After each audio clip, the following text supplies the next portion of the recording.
Olá pessoal, tudo bem com vocês? Sejam todos muito bem-vindos a mais um vídeo aqui no canal. E como prometido, nós daremos continuidade aos estudos sobre literatura brasileira. E hoje nós vamos conversar um pouquinho sobre o romantismo. Bom, eu não sei vocês, mas eu tô sentindo que a aula de hoje está um pouquinho mais, digamos que romântica, né? Por que será? Mas calma, que não significa que a gente vai passar a aula inteira falando de casais apaixonados ou de declarações de amor, tá? Na verdade, essa é justamente uma das maiores confusões quando o assunto é romantismo. E eu já quero começar desmistificando essa ideia maluca, tá? O romantismo não é um movimento sobre o amor. O amor faz parte dele, claro, mas está longe de ser o único tema. Beleza? Quando estudamos o romantismo, aqui estamos falando de emoções, imaginação, identidade nacional, patriotismo, né? Sonhos, natureza, basicamente a maneira como o ser humano enxerga o mundo, ok?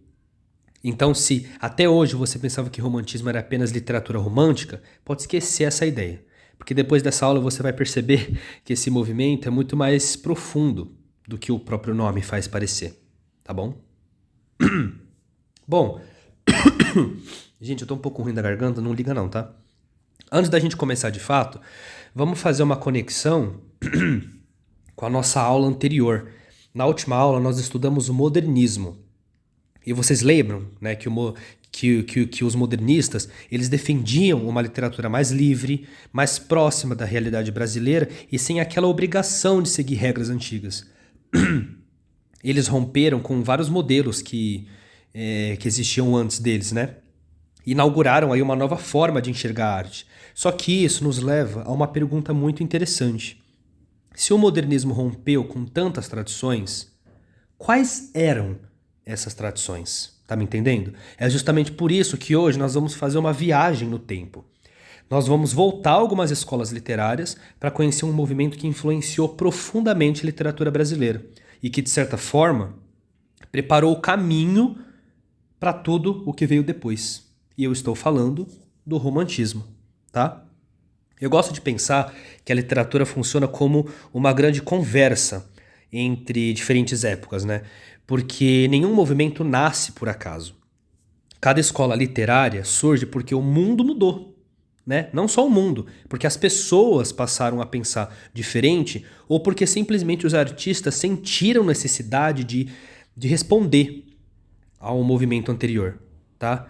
Por isso, mais importante do que ficar decorando datas, tem 1000 autores, o importante é entender o contexto.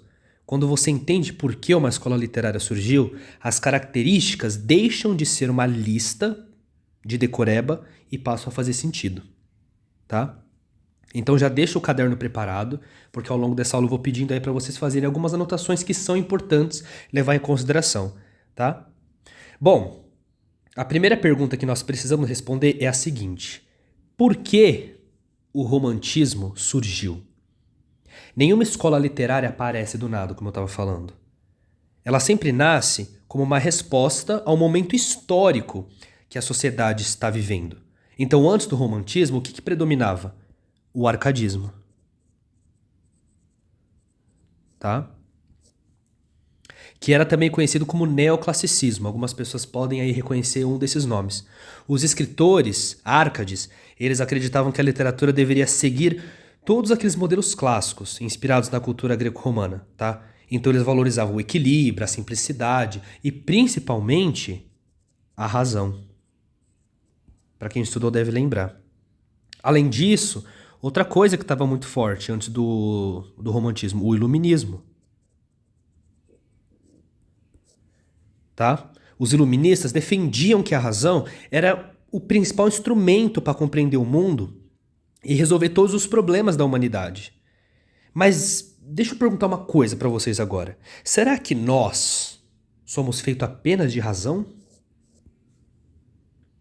Quando você sente saudade de alguém, por exemplo, ou se apaixona, cria expectativas, né? Enfrenta uma grande decepção, talvez, existe alguma fórmula capaz de explicar exatamente essas emoções? É claro que não, gente. E foi exatamente isso que mostrou, né, que muitos artistas começaram a perceber. Foi isso que muitos artistas começaram a perceber. Eles sentiram que a literatura estava racional demais. Estava preocupado em seguir muitas regras, mas estava deixando de lado aquilo que nos torna humanos, os sentimentos, né? Foi nesse contexto que nasce o romantismo. Os escritores, eles passaram a defender que a arte também precisava falar sobre emoções, desejos, medos, sonhos e tudo aquilo que faz parte da experiência humana. Tá certo? Então, aqui nós podemos dizer que o romantismo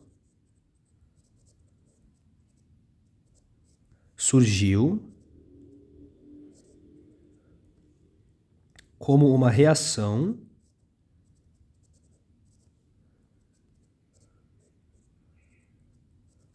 ao excesso de racionalidade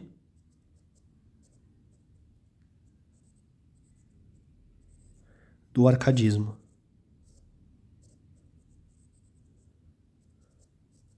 Tá?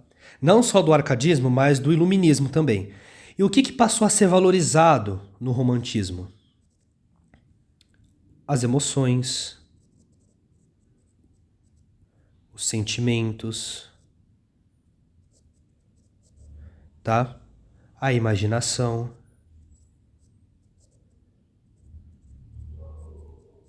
E entre outros. São um dos principais fatores, tá? E essa definição que nós acabamos de fazer, ela resume a essência do movimento. E é justamente por isso que a primeira característica que eu queria falar para vocês aqui do romantismo, né, uma das, é a subjetividade.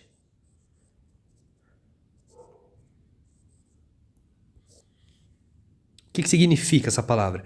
Subjetividade é quando o escritor coloca a sua visão de mundo dentro da obra. Aqui é o que o autor sente. Fechou?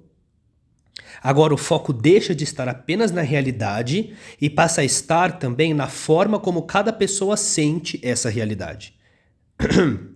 Em vez de mostrar apenas os acontecimentos, o autor mostra aquilo que eles provocam dentro dele, tá? Por isso, durante o romantismo, é muito comum, para quem gosta de ler obras românticas, e encontrarmos a maioria dos poemas, das obras, em primeira pessoa. Aqui o eu passa a ser muito valorizado, tá? Ganha muito espaço. Então a subjetividade é isso, é a valorização dos sentimentos, das emoções, o que o autor sente, tá? A visão pessoal do autor. Uma outra característica importante, a idealização.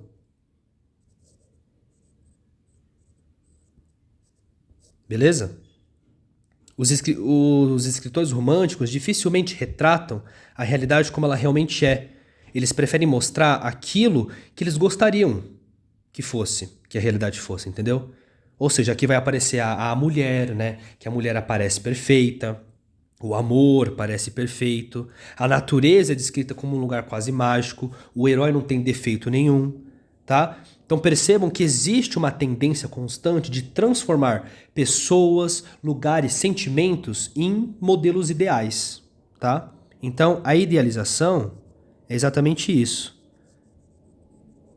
Representar pessoas, sentimentos ou lugares como perfeitos, tá? A gente vai estar deixando completamente de lado aqui os defeitos, as limitações, ok? Nós temos outra característica importante, o sentimentalismo.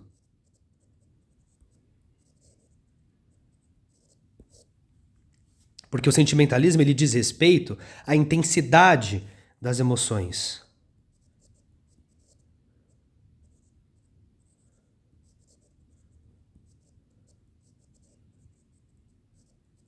Aqui muitos estudantes, dependendo aí do contexto, podem chegar a confundir a subjetividade com o sentimentalismo. Só que, lembrando, só para esclarecer a diferença, a subjetividade sempre vai estar voltada para a visão do autor, o que o autor sente. O sentimentalismo é a intensidade das emoções. Fechou? Bom, aqui tudo vai ser vivido da forma mais exagerada possível. O amor ele vai parecer infinito, a saudade é profunda, a tristeza ela vai ser super intensa. O sentimento basicamente ocupa grande parte das obras. É justamente essa intensidade emocional que faz com que muitos textos românticos despertam tanta identificação nos leitores. Muitos leitores que gostam de ler obras românticas, na maioria das vezes, acabam se identificando, tá? Uma outra característica importante, a imaginação.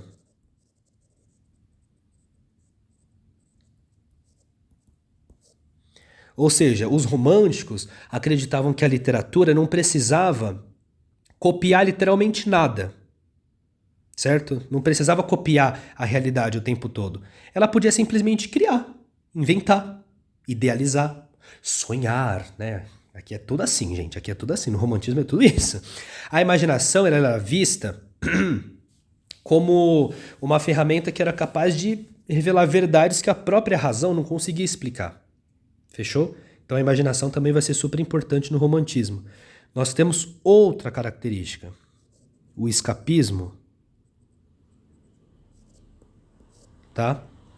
Esse termo costuma aparecer bastante em vestibulares, em provas. Fechou? Escapismo basicamente significa fugir da realidade. Essa fuga da realidade. Mas aí você vem e me pergunta, mas fugir para onde, Guilherme? Depende da obra, tá? Depende da obra. Porque alguns autores encontram refúgio na natureza, outros idealizavam o passado, né? Especialmente a Idade Média. Há quem fuja para o mundo da imaginação, entendeu?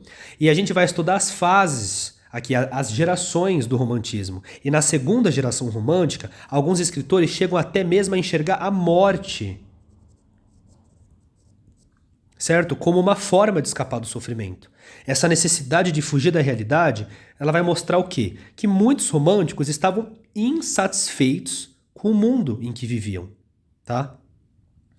Outra característica importante é o individualismo.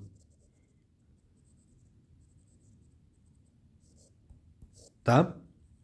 Os escritores passam a valorizar as experiências pessoais.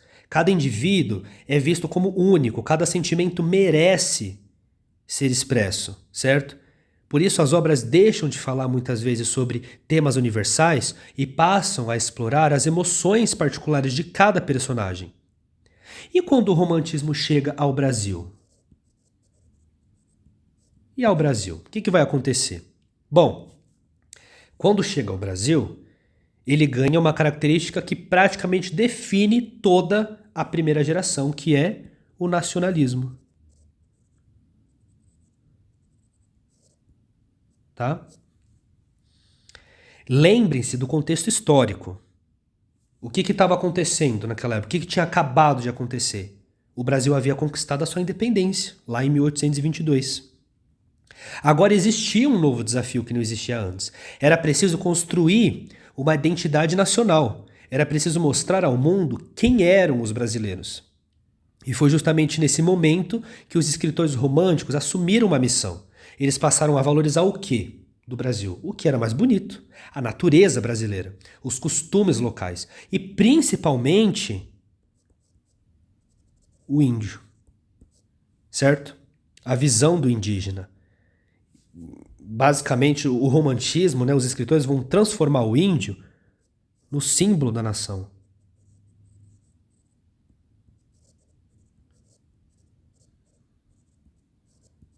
Fechou? Então, no Brasil, o romantismo ele teve como principal objetivo construir uma identidade nacional após a independência, tá? E o que vai acontecer com o indígena? Falando um pouquinho agora do indígena. Ele passa a ser representado como o herói brasileiro, tá? O herói. Mas atenção, Porque esse indígena não corresponde exatamente ao indígena real. Porque como nós estamos falando de romantismo e nós vimos que uma característica muito importante é a idealização, o que vai acontecer com o índio?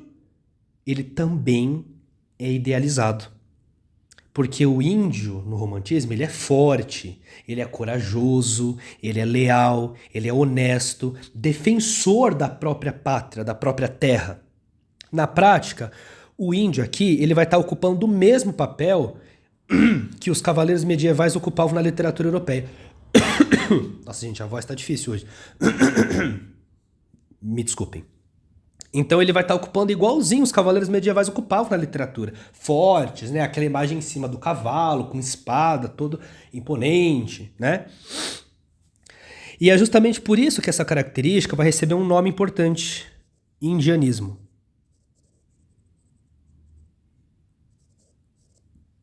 Tá?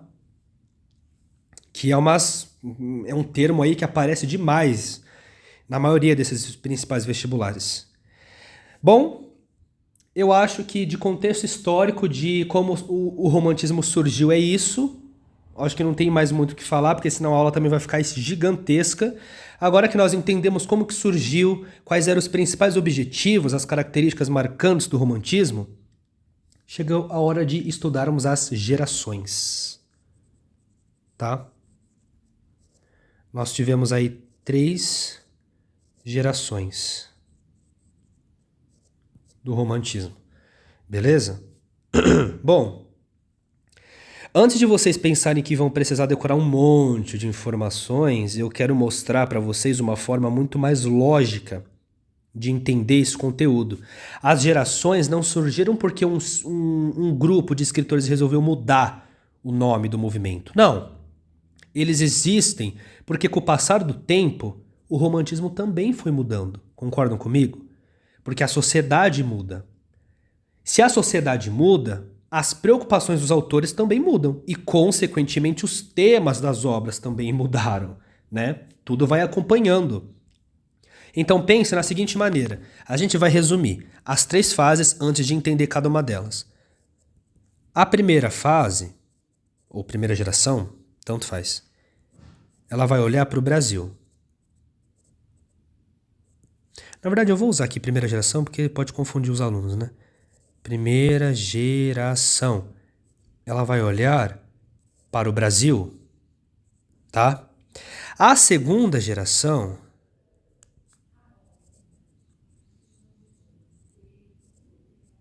o que vai acontecer aqui? Vai olhar para o próprio ser humano. E a terceira, porém não menos importante, a única coisa que nos resta é a sociedade, né?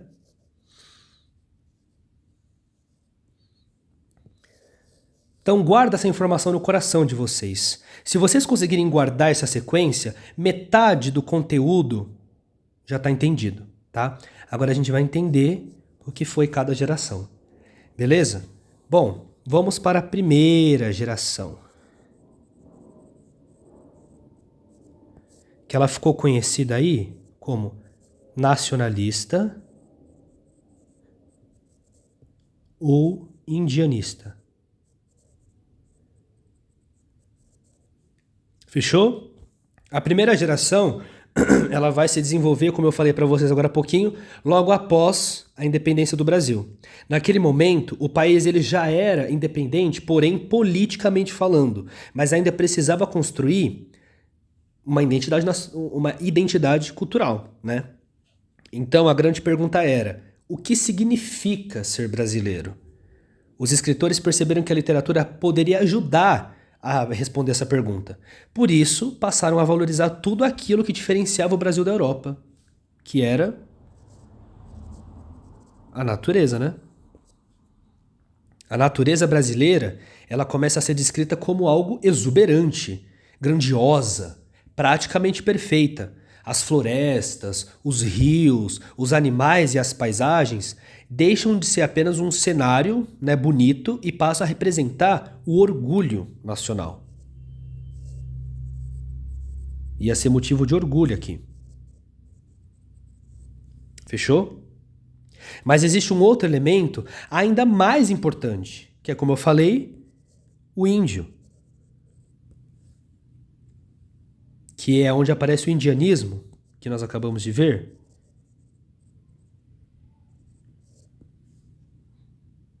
Os escritores, eles vão escolher o indígena para representar o herói brasileiro,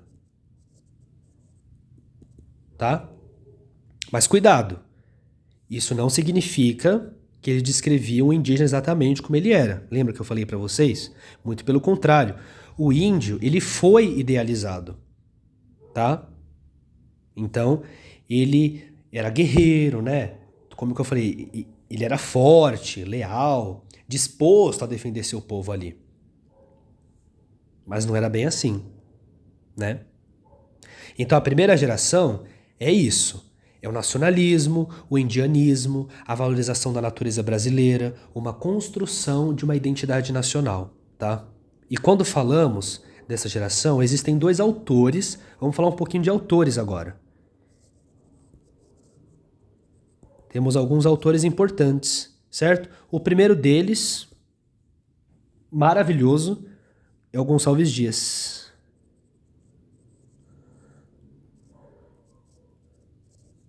Tá? Ele vai vir aí com a obra Canção do Exílio.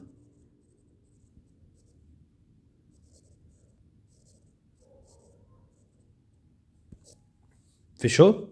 Esse poema, ele aparece com muita frequência em vestibulares porque ele representa perfeitamente o nacionalismo romântico, tá? Gonçalves Dias, ele é um dos maiores poetas românticos do Brasil. Ele é um dos maiores exemplos. Nele, o que o autor está representando aqui na Canção do Exílio? A saudade do Brasil, porém, ele está fazendo isso exaltando a natureza brasileira, né? Ele mostra a natureza como se fosse superior, como se fosse um fator superior a outros países, que nós somos melhores nesses aspectos, entendeu? Nós vamos ter também o José de Alencar.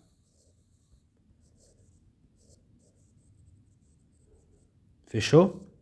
Que ele vai vir aí com a obra Iracema. Tem outra dele também, super famosa, o Guarani.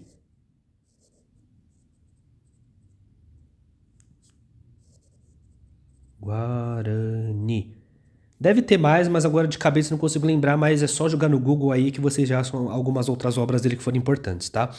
Então, o José de Alencar, nossa, ele foi um dos maiores romancistas brasileiros também, tá? Um dos maiores. Maravilhoso.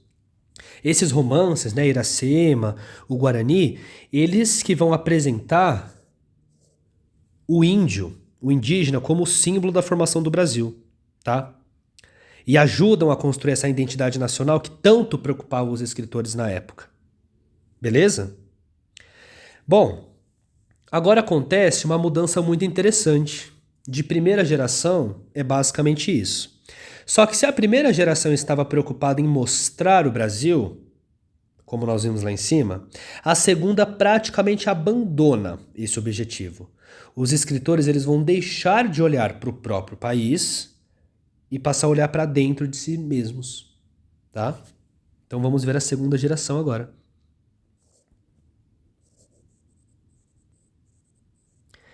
Que ela vai receber um nome.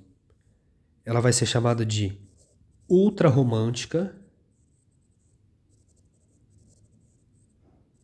ou um termo muito famoso, mal do século.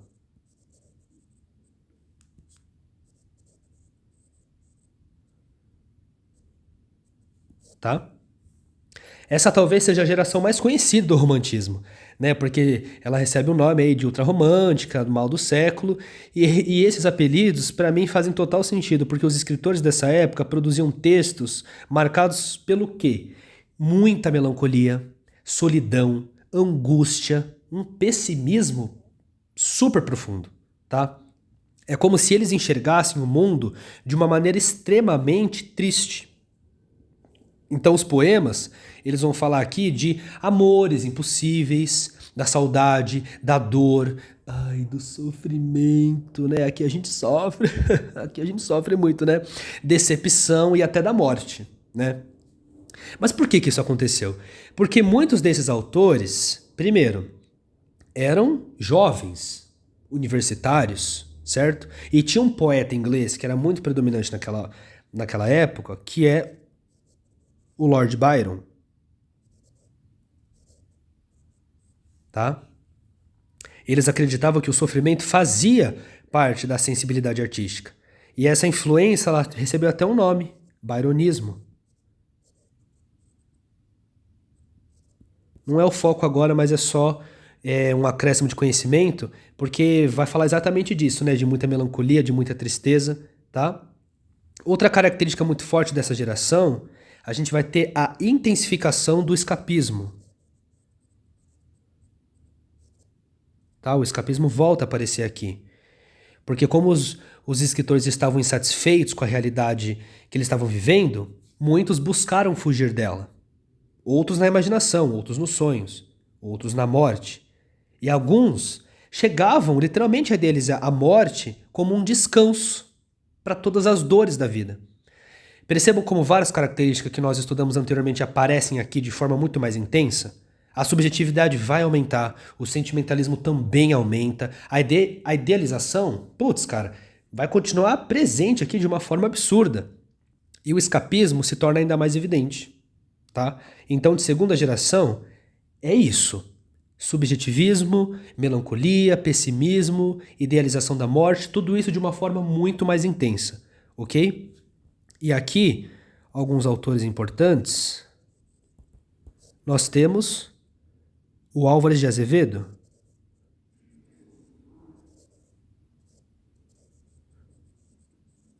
Tá? Acho que tem acento nesse A. Acho que é isso. Bom, a obra dele mais importante, ele vai vir aí com Lira dos 20 anos.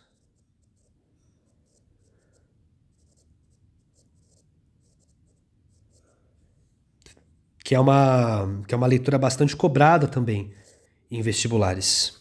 Fechou? Nós vamos ter outro autor também, que é o Casimiro de Abreu.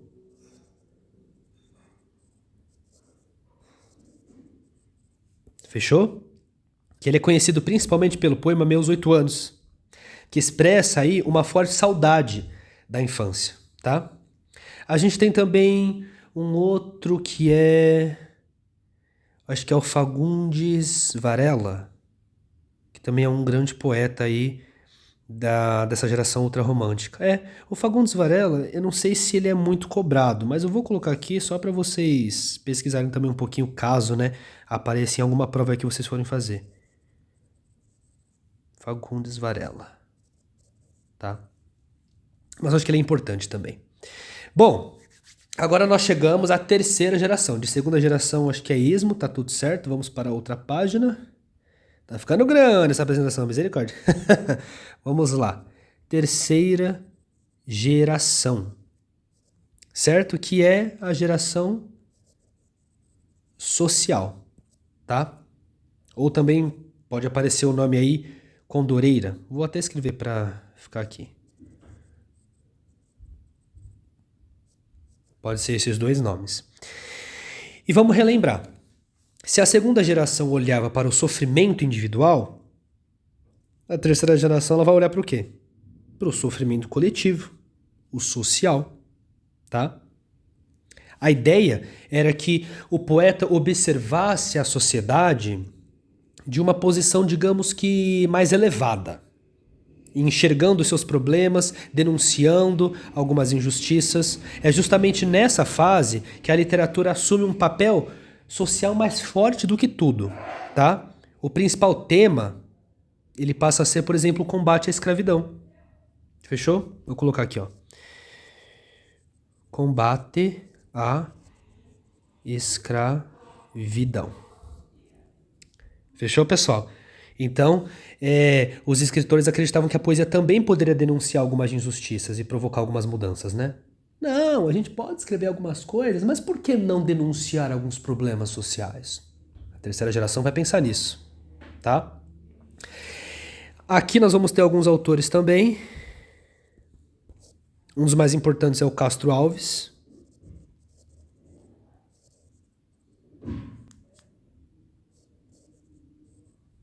certo? Ele ficou conhecido por a publicação de uma obra muito famosa que é Poeta dos... Na verdade, não é uma obra, perdão. Ele ficou conhecido como Poeta dos Escravos. Já tô capengando aqui também, gente. Não é uma obra, tá? Ele ficou conhecido como Poeta dos Escravos. Justamente porque ele se dedicou grande parte assim, da sua produção literária à denúncia da escravidão. Agora sim, vem a obra dele, que é o Navio Negreiro.